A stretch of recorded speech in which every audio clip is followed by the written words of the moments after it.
Are you ready?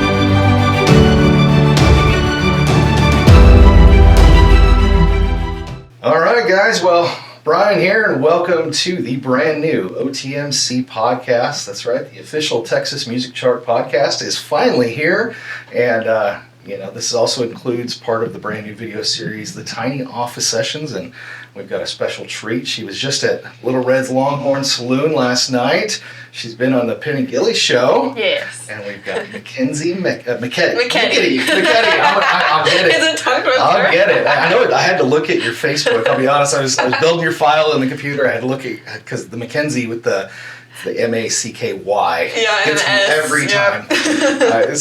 But Mackynsie, how are you? I know it's early in the morning.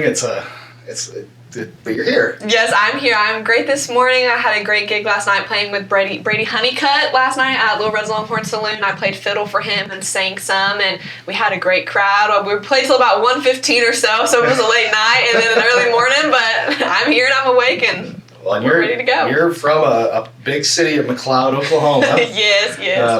It's I don't know, how big is McLeod? That's what, 5,000, 6,000 people, something like that? It's a pretty small town. Yeah, it's I think I only graduated with about 72 kids. So yeah, it's a pretty small town. About, we go through the town.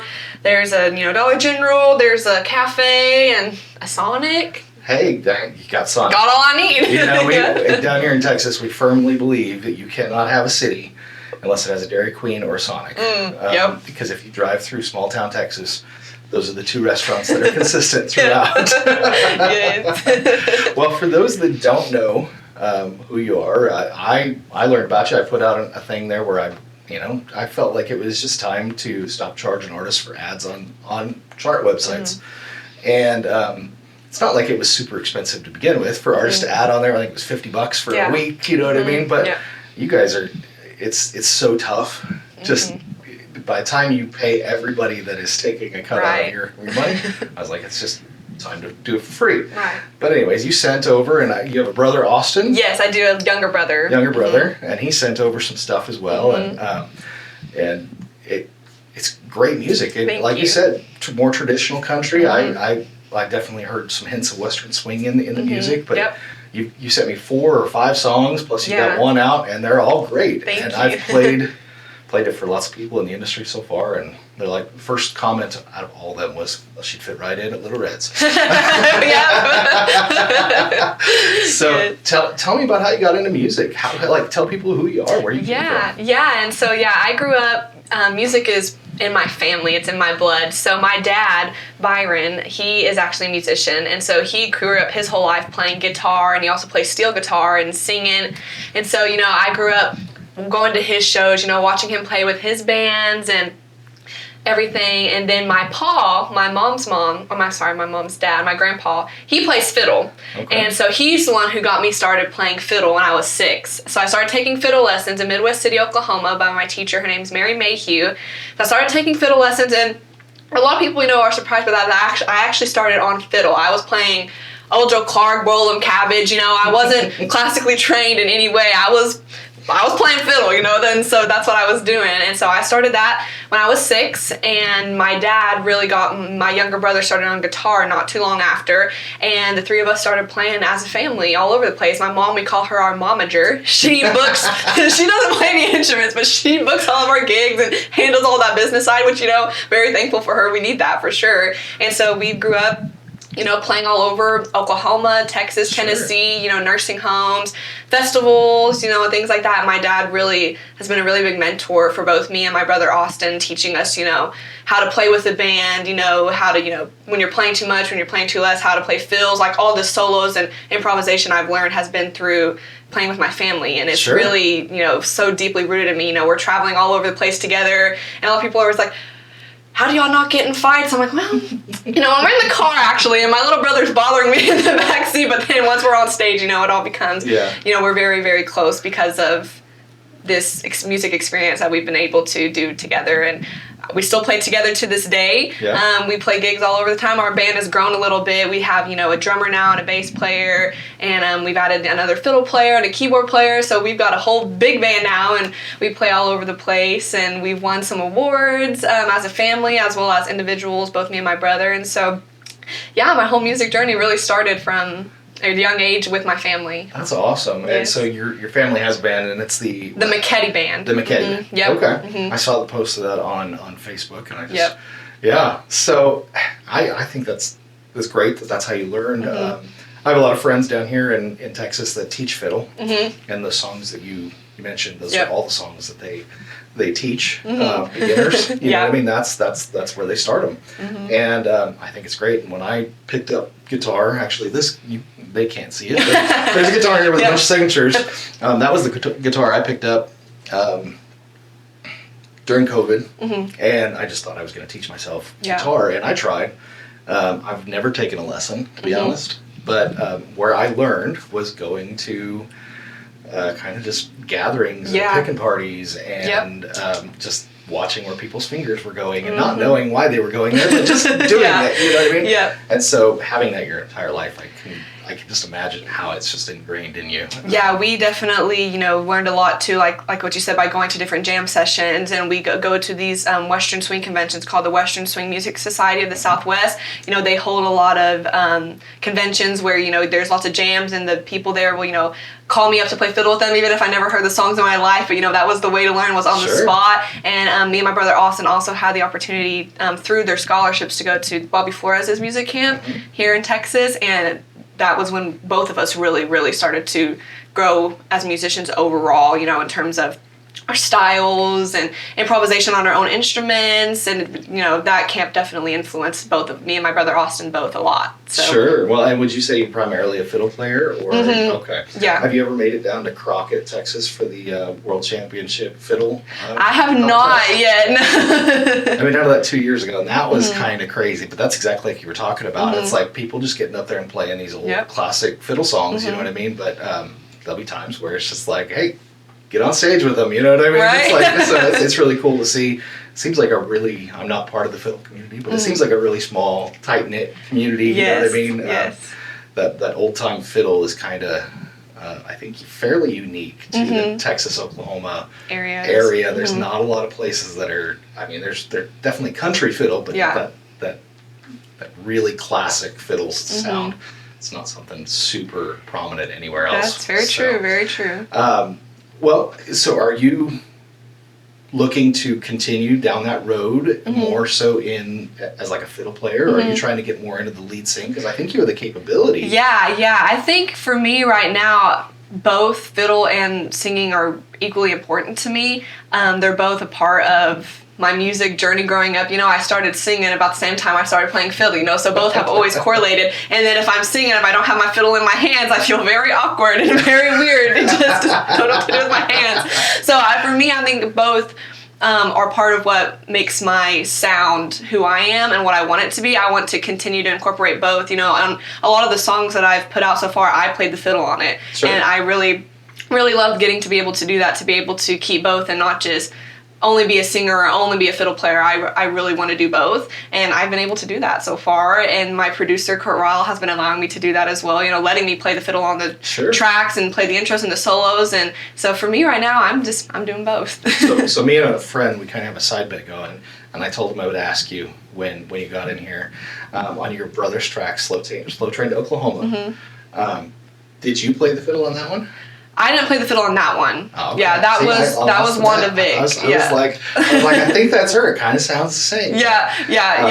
I've listened to sometimes when we were there, depending on how much time we had, I would lay the tracks down, or Wanda would lay the tracks down. But on that one, I really listened to it, and I mimicked it a lot, to where when we did the music video, it looked almost identical to where it was me doing it. But that's cool. She's amazing. Yeah, and I can play the solo, really close to it. Well, out of the songs that you sent me, which I guess which one would you consider your lead single, the one that you're most proud of, the one you're really pushing right now? You sent me a couple. Yeah. Which one do you think is your favorite out of those? Yeah, I would say right now probably my most recent one, like the movies, just because that was one that I completely wrote 100% on my own. Okay. That was one that I wrote, everything, lyrics, chords, the whole thing. And so that's pretty special to me to be able to, release something that was 100% my own. A lot of the other songs were like co-written or were solely written by Kurt Ryle or his songwriter workshop or other art writers he works with. Sure. And so like the movies, it was a really special one for me because it was one that I solely, wrote and played, and I really, really, that one really sticks out to me. So I like to kind of dig into that a little bit because I've noticed that the more I thought there was a method to writing songs, there's not a method to writing songs. Yeah. And it seems like all the songwriters know that, but everybody else looking in just thinks that songwriting is just like you imagine the chords and you write down the words and boom, 5 minutes it's done. Yep. And I know it's not that. Do you have like a kind of a method that you use? I know some people start in seclusion, some people have a melody, some people have lyrics. Right. Where do you normally start, or do you not? For me, it varies really. Oftentimes, it could be the middle of the night and an idea will pop in my head or a melody I'll keep singing in my head. It's not really been, usually I would say most of the time I have like a chord progression usually coming up first. When I just decide to sit down and write a song, I'll usually just be fumbling around on guitar on the chords and then the words just kind of come. And the inspiration can kind of just come from, random. I know one time, a lot of where, me and my brother grew up learning music was in my pa's music room, kind of similar to the room we're in here now, and we spent many hours in there, practicing and, toning our skills. And he has this, he loves candles for some reason. Okay. And so he has candles all in his music room, and there was this candle and it was it said fresh linen on it. And I wrote a whole song about this guy cheating on his wife, and she came home to the sheet smelling like fresh linen, and she knew that's how he was cheating. And I was like, where did I come up? Why did I do that? But well, that's what I mean. It can just come random. Sometimes I really sit down and focus on it. Sometimes it's the lyrics that come first. Sometimes it's the melody. I think that kind of variety really can, help, build a song. It doesn't always have to be the same way every time. At least for me, that's how it's been, is just at random most of the time. So, that's how it's been. Well, that's, that's kind of par for the course, I think, for a lot of songwriters. I've had some songwriters say that, something will hit them, and it's kind of like an itch that they just have to scratch. They have to go write something down or tool around. And then I've had some, that started on guitar parts, but it never went past that. They might have an entire guitar part written, but they don't have any lyrics or an idea for a song that goes with it. So it's kind of interesting for me to just learn about everybody's different methods, I know one thing that I love doing too is my mom, even though she doesn't play an instrument, she's a really good writer. And another single that I released, Ain't a Little Girl No More, I did play the fiddle on that one. That was actually a song my mom wrote that she originally wanted my dad to sing, and he was like, no, I'm not doing that. And so she had written it to where for my dad to do it, and he never did it. And then, obviously as I started, growing up and doing music, she for years was like, we should rewrite this song, you should do it, it's gonna be a great song. And I was like, no, Mom, I was pushing it off. And eventually me and my mom sat down and reworked it together. I put the chords to it, and then me and her rewrote the lyrics, and I think it came out amazing. We've gotten lots of great reviews on it. My mom's like, I told you so to my dad. I told you it was a good song. And so, even being able to, write, with my family, Slow Train to Oklahoma was that Austin recorded. It was written by my dad 20 years ago or something. And so, amazing. And then, all these years later, Austin's singing it. And so it's just really, I think amazing that even as a family, we can not only perform together, create music, new music together, original music together, and really, that's where my music lies, is from them. Well, that's amazing. I think there's a lot of people that really wish they had that family unit like what you got, and I mean that's for sure a blessing. It is. You know what I mean? And it shows. Yeah. You know what I mean? Yeah. It shows that you enjoy what you're doing, and the music is good. It's not. It doesn't feel forced, is what I'm trying to say. Thank you. So I kind of wanted to jump into, because you got more than just music going on right now with you. You're doing the whole Miss Oklahoma circuit. I am. So how did you get into the I don't like to use the term beauty pageants, because it's more than that. It's a lot more than that. And for those that don't know, I have a history in the rodeo royalty circuit, and I'm telling you that the ladies that do this stuff are some of the most brilliant, well put together people. Yeah. They're so smart, so driven. Yes. How did you get into this? Yeah, so I actually, the first like pageant type event that I did was actually in my hometown, McLeod. They have this, we have like a festival every year called the Blackberry Festival, and they have a Blackberry Queen. Sure. And even though this wasn't like something affiliated with Miss Oklahoma, it was just like a, small town, type pageant. Yeah. I won that. And so that kind of first gave me a little bit of experience of what it might be like, but that was during COVID. So it was like, there wasn't really like an interview portion, Sure. It was really, really scaled down. But I still got the opportunity to kind of see what, what it's like to go out, be an ambassador for, a town and for a city. So I got that experience first, and I go to college at Southwestern Oklahoma State University. My major is in music therapy, and interesting. Yeah, and so they have a Miss SWOSU pageant, and so my freshman year, I'm a sophomore this year, so last year I competed in Miss SWOSU pageant, and this is affiliated with Miss Oklahoma, and I won first runner-up, and this was like large scale, like we had the interview, we had the, on-stage question, we had, the talent portion, it was a lot of preparation, and so that first time doing Miss SWOSU really helped me get a really better idea of like, okay, this, is what I should be doing, this is the types of things I should say, how I should present myself. And then I came back this year and I did Miss SWOSU, and this year they just decided to be a university pageant, and I won Miss SWOSU, but they still said, oh, if you still want to go to Miss Oklahoma, you can still go as like an at-large title, which is basically just like an extra, once all the locals are done, they open up extra spots like online, and so that's what I did, and I was chosen, and so now I'm going as Miss Weatherford. I'm still Miss SWOSU, I'm both, it's a little confusing. I'm still Miss SWOSU, but I'm going to Miss Oklahoma as Miss Weatherford, and so really excited. I've never, been to Miss Oklahoma before. It is a lot of preparation, lots of paperwork and prepping, but I think that really is also helping just prepare for the whole, job itself in Miss Oklahoma, preparing, getting everything organized, practicing how to, speak to people like in an interview setting, just like I'm doing now, and so it's really helped me prep for lots of things, and I'm really excited. We have to do, the talent portion, interview portion, onstage question, evening gown, lots of preparation that goes into it, and I'm really, really excited and looking forward to it. Actually, yesterday morning, I was volunteering at the Regional Food Bank of Oklahoma, so I did that in the morning, drove here to Fort Worth, played at the Longhorn Saloon, and I'm here again this morning. So it's been a whirlwind, but I think it's definitely going to be exciting, and it's a really great journey that I'm on, and I'm really excited. The Miss Oklahoma is going to be in June, so we got lots of prep to do before then, but I'm really excited. Well, and I think one thing that you may not even like fully come to realize yet is once that competition starts, and as you. Generally speaking, it's not like a one and done. Most people do this multiple years. You know what I mean? And what I've seen is the relationships between young women that do this similar thing.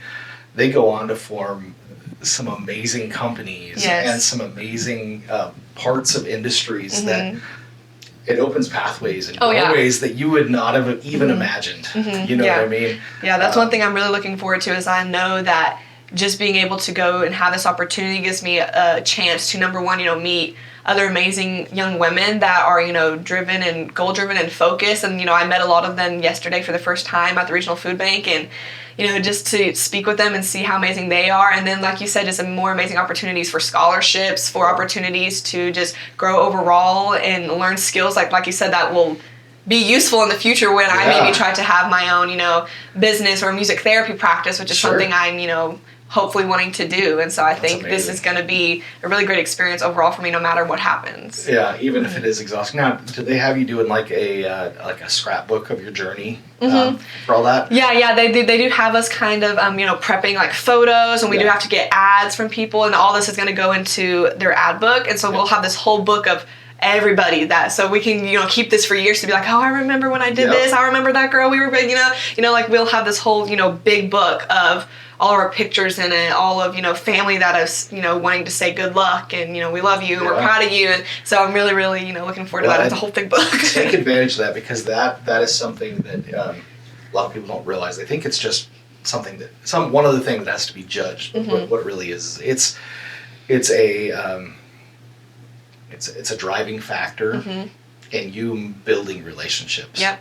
And making those connections with the community. Yes. You know what I mean? Yeah. And that's a reminder of how much you've grown. You know what I mean, throughout the journey. Yeah, that's like when we had our first winter meeting a few weeks ago. The current Miss Oklahoma Sunny Day was telling us, she was like, don't be nervous about, going out and speaking to the businesses in the community about, sponsoring you for ads, because it's giving you preparation for what the job of Miss Oklahoma would be like, building those relationships with the community, with the businesses, and speaking with them and telling them why, you will be able to help them and help each other. And, and so far in doing this, I've learned that that's very true, to be able, I've gotten, support from businesses back home, support from businesses, in Weatherford, even my label, so I've been able to really, just build these connections with, the community, especially with Weatherford. This is where I'm going to college now, and being able to grow even closer to this kind of newer community, newer place that I'm at has been really amazing.